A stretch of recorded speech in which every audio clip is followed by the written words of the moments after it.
Old South, a gracious land where dwell a gracious people. Here in all its storybook romance is the land of Dixie. Along this southeastern seaboard, on the slopes of these blue-ridged mountains, American history was made.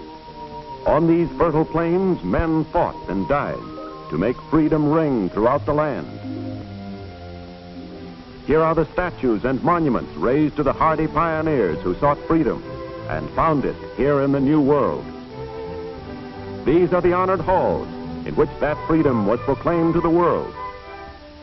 Against this background, names were made great, illuminating the pages of our great historical traditions. Princess Pocahontas, Captain John Smith, General George Washington, Thomas Jefferson, and others revered in hallowed memory. This is the South of romantic legend, whose beginnings were the beginnings of America itself, where almost 350 years ago, the first colonists came to live and build for the future that is our proud heritage today. Way down south in the land of cotton, in song and story, in the strong light of living reality, for years that stretch back through bygone generations, the world has looked to the Southland for a picture of life peculiar to that region, the calm, unhurried way of good living. The charm of southern cities, the peace and quiet of the southern countryside, of southern towns and villages, of heroes, of women of melting beauty. All these and more, from time out of mind, have been the heart and soul of the great American Southland. That was the old South of yesteryear. But today, there is something else. A new spirit that gives pace and tempo to modern living. A new mode of existence, born of the spirit of progress, has arisen on the foundations of the South of song and story. The tempo of life is quickened. In step with the times is the keynote of the day. And so this story emerges. The story of a new South, whose roots are embedded deep in the honored traditions of the old, building always for the greater Southland, in industry, in agriculture, in science, in education, great universities dedicated to higher learning, fine institutions for the teaching of the arts and sciences of modern times. Speaking proudly of this great region, a Southern poet has said, "There is a power here that grips the mind. That power is deep in the rocks and in the mountains. That power is in the fruit of the good earth, giving life and sustenance to us and to those with whom we share our bounty. That power is in the spirit that fires our hopes and lights our way to even better todays and tomorrows."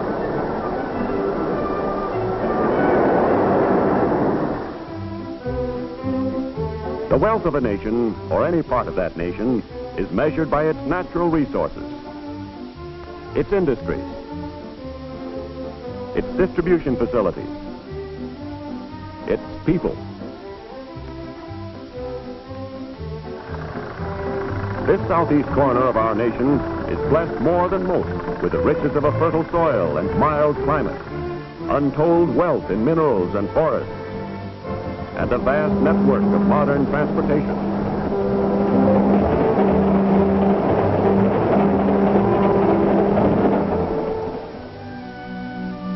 This fertile soil, warmed and nourished by the soft sunshine and generous rainfall, provides a steady, never-ending parade of varied crops.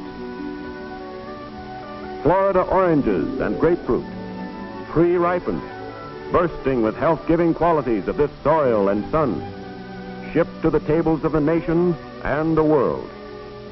Luscious peaches and juicy watermelon sent to every corner of this land of ours. Vegetables in great abundance and amazing variety from the lush soil of the Southeast for the markets and tables of the nation.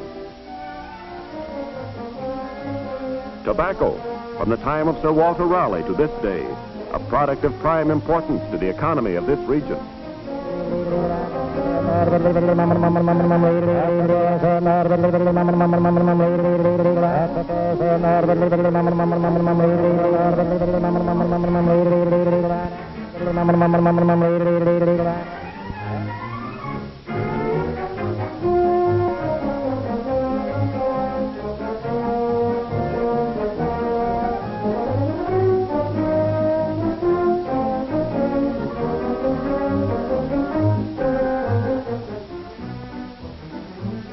The raising of livestock, dairy cattle for the expanding dairy industry, blooded beef herds for the emerging meatpacking industry,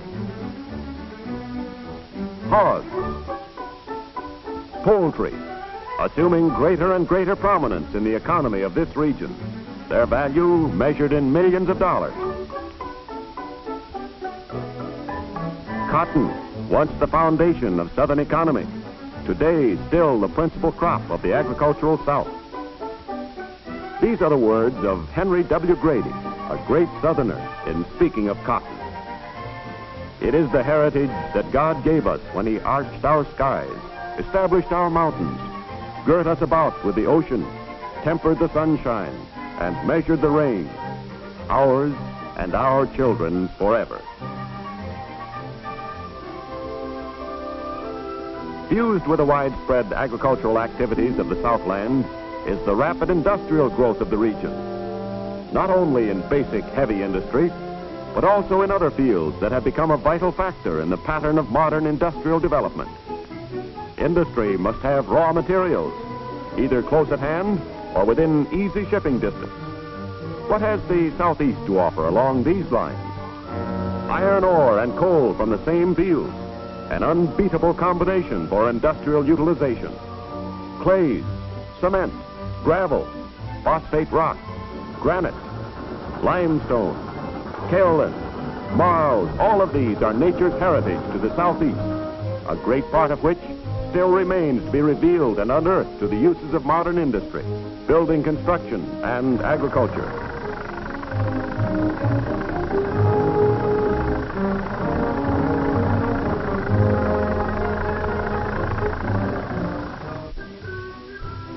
Now a glimpse of another great natural resource, the forests of the South, the most extensive in the country, an asset of tremendous importance to the nation.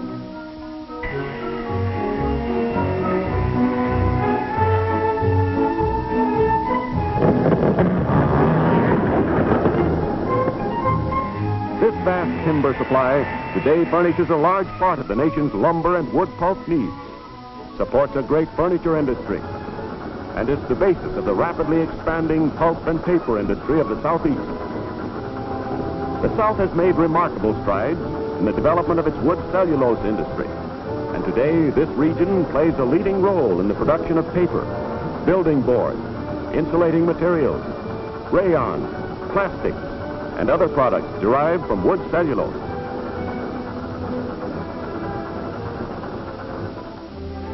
The manufacture of textiles is one of the country's great and ever-expanding industries.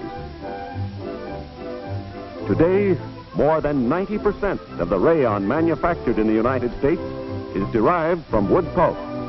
Under the magic wand of the chemist, new frontiers of industrial expansion are being established in the manufacture of rayons, in the widening fields of plastics, in cellophane, lacquers, film, and many other kindred products, all based on wood fiber as the principal raw material. Here again, the potential is great. The opportunities for building are at hand, ready to be grasped and utilized for the betterment of life today and tomorrow. The world's principal supply of naval stores is in the Southeast. Longleaf and slash pine trees are tapped for the crude gum from which turpentine and various oils are distilled. The spirits of turpentine distilled from the gum and the rosin or residue are shipped to world markets for uses ranging from medicinal to the manufacture of rubber and plastics, from the making of paper to the manufacture of textiles. Crucial to the expanding economy of the South, as it has been to the historical and industrial development of the country as a whole, is adequate rail transportation. For more than 100 years, the common denominator of American industry, and today a vital part of American progress. As the railroads grew in strength, so the country grew. The history of one was the history of the other. Railroads and nations, each growing in size and power, each dependent on the progress of the other. Through those formative years and into the modern era, the Seaboard Airline Railroad has kept pace with the march of progress, blazing new trails for the advance of agriculture, industry, and the arts of modern civilization, forming an important link in the great steel web within which American life and economy operate. Today, the Seaboard Airline Railroad forms one of the nation's leading railway systems, with main lines through Virginia, the Carolinas, Florida, Georgia, and Alabama, serving the capitals of each of these states, their seaports and inland resources, their principal cities and vacation resorts, operating as a powerful, smoothly functioning connecting link between the Southeast and the rest of the nation. A railroad's importance to the communities which it serves is almost immeasurable. Its passenger trains afford luxurious comfort, safety, and convenience to the traveler.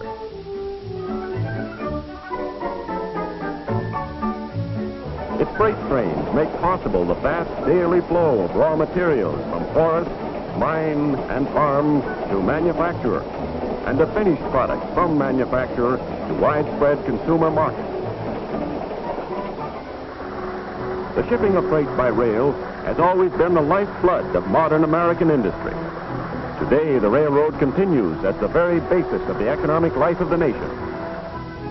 Representative of the new spirit that is building for the greater Southland of today and tomorrow, the Seaboard, in freight traffic, as well as in passenger service, is a notable example of the drive and know-how characteristic of the entire field of rail transportation throughout the length and breadth of our country. Routing shipments between south, north, and west via fast seaboard freight ensures safe, sure, and swift transit all the way, from point of origin to final destination. It means careful handling of shipments by men especially trained in this important work, in loading, in transit, and in unloading. It means low freight costs and on-time shipping schedules, important in the modern scheme of business. An important part of Seaboard's organization is the Agricultural Department. This department works in close cooperation with southern farmers and planters toward the goal of increasing agricultural income from greater yields of old crops and the planting of new and diversified crops. Seaboard's Industrial Department is a powerful force in the industrial progress of the New South, with a noteworthy record of pioneering in the development of new industries and aiding in the expansion of old.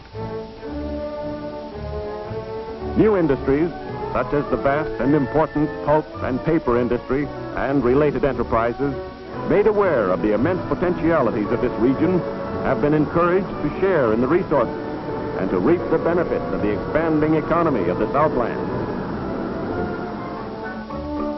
And when it comes to vacation travel, this earth hath no more favored spot.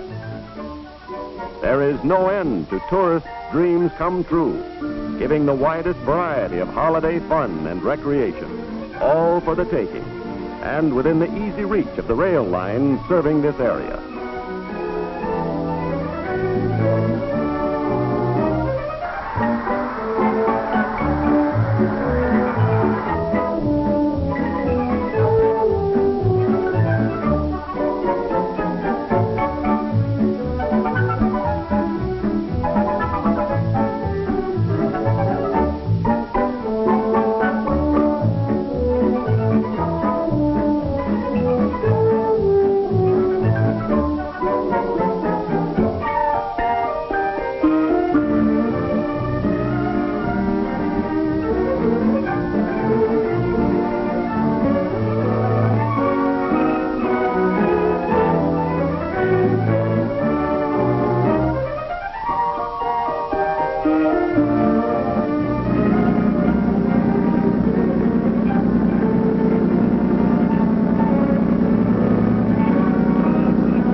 great Southland thrills with a consciousness of growing power and prosperity. There is a spirit here that grips the mind, a force and a power that has brought new life and vigor to this region. Today, something has been added to the mellow tradition of the Old South. Today, the South is more than moonlight and magnolias. A new spirit of industry and progress symbolizes the Southland of today. But in the secret heart of the true Southerner, there will always live a sense of the land itself, of the things that grow in it, the seasons that sweep it, the rocks and rills and templed hills that give it grace and feature. This, then, is the heart of the Southland today. The factories, the white beaches, the farms and forests, the schools and plantations, the cities, the towns, the villages, the countryside. A region still of quiet charm and hearty hospitality.